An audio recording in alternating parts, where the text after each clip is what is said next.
భ్రమలో భ్రమ అంటే ఏంటి? జరిగిద్దా జరగదా? అది జరగదు. ఊహల కళ్ళగంటా ఉంటాడు. ఒకవేళ నేను రేపు పెద్ద పాస్టర్ అయ్యాను అనుకో, ఏ సూట్ వేసుకొని ఎంత బాగుంటుంది. ఈయన తగిన సమయం దేవుడు పాదాల చేత గడిపేది ఉండదు, ప్రార్థనలో గడిపేది ఉండదు, ఆ సహవాసం చేసేది ఉండదు. ఏం ఆలోచిస్తూ ఉంటాడంటే, ఒకవేళ రేపు పెద్ద బిల్లి గ్రౌండ్ లాగా పెద్ద పాస్టర్ అయినా అనుకో, ఏ సూట్ వేసుకెళ్తే సోమవారం ఏది వేసుకెళ్తే బాగుంటుంది, బుధవారం ఏది వేసుకెళ్తే బాగుంటుంది, బూట్లు ఏం వేసుకెళ్ళాలి దాన్ని ఒక మ్యాచింగ్. అసలు ఎట్లా ఈ ప్లాన్లన్నీ వేస్తూ ఉంటాడు అనమాట. రేపు పిలిస్తే ఎట్లా నడుచుకుంటూ రావాలి, తలకాయ దించుకొని నడుచుకుంటూ రావాలా, లేదా తలకాయ ఎత్తుకొని నడుచుకుంటూ రావాలా, ఎలా నుంచుంటే బాగుంటుంది, ఎలా కూర్చుంటే బాగుంటుంది కుర్చీలో లేకపోతే అనుకుంటూ ఉంటాడు. అవన్నీ ఏంటి? ఫ్యాంటసీస్ అనమాట, భ్రమలో, ఊహలో. అర్థమవుతుందండి? రేపు మేఘాల మీద వచ్చినప్పుడు ఏ డ్రెస్ వేసుకుని వెళ్తే బాగుంటుంది, ఏ కుర్చీలో కూర్చుంటే బాగుంటుంది. రోలర్ కోస్టర్లో మనం ఏమనుకుంటాం, ముందు కుర్చీలో లేకపోతే రెండో కుర్చీలో మూడో కుర్చీలో ఇలా ఉంటాయి కదా వస్తున్నాయి. వాక్యం తీసి చదవరు శ్రద్ధగా. కానీ భ్రమలు ఎట్లుంటాయి అంటే, నీళ్ళలో ముందు లేచిపోయాంగా.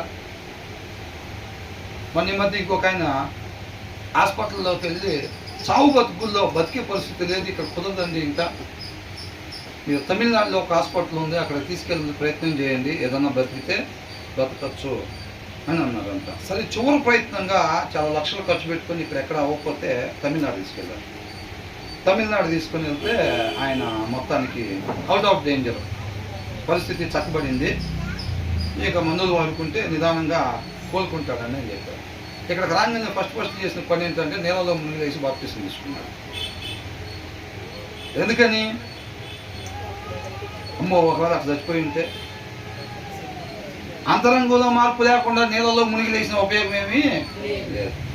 కొంతమంది ఏమనుకుంటారంటే, ఎలా నీ తోటలందరూ బాప్టిజం తీసుకున్నారు, నువ్వు తీసుకోలేదా అంటారేమో అని చెప్పి ఏం చేస్తారు, ఒరే వాడు తీసుకున్నారు వీడు తీసుకున్నారు, ఇక నేను ఒక్కనే మిగిలిపోయిందని, డాడీ నేను కూడా బాప్టిజం తీసుకున్నాను, బాప్టిజం తీసుకుంటా డాడీ అని అంటాడు. రేయ్, కరెక్ట్గా నువ్వు తీర్మానం తీసుకున్నావా అని వాళ్ళ అమ్మ నాన్న వాళ్ళు అడిగితే, తీసుకున్నా అసలు పక్కా గట్టిగా స్ట్రాంగ్గా తీసుకున్నా తీర్మానం అయితే, ఇక ఏం లేదు అని అంటాడు. తీర్మానం అంటే ఎట్లా తీసుకున్నావురా అంటే, ఇక మీదట జీవించేది నా కొరకు కాదు అని చెప్పేస్తాడు. ఎందుకంటే ఎప్పుడు నుంచి వెళ్తున్నాడు కాబట్టి చెప్పేసేస్తాడు. మరి పాస్టర్ గారు ఒకసారి వచ్చి మాట్లాడతారా అన్నది, అసలు దానికి సంబంధించిన తీర్మానం అంటే ఏంటి, దాని ఉద్దేశం ఏంటో చెప్తారా అంటే, ఓకే డాడీ ఇప్పుడు వెళ్దామా అని అంటాడు. వెళ్తాడు. పాస్టర్ గారు చెప్తున్నా మొత్తం డిసైడ్ అయిపోయాడు ఆల్రెడీ, ఎందుకంటే వాడిని బాప్టిజం తీసేసుకున్నాడు. ఇవన్నీ మిగిలింది నా బ్యాచ్లో నేను ఒక్కడిని, నేను తీసుకోకపోతే వరే ఈడే అందరికన్నా తక్కువ భక్తున్నవాడరా అని అనుకుంటారని డిసైడ్ అయిపోయాడు.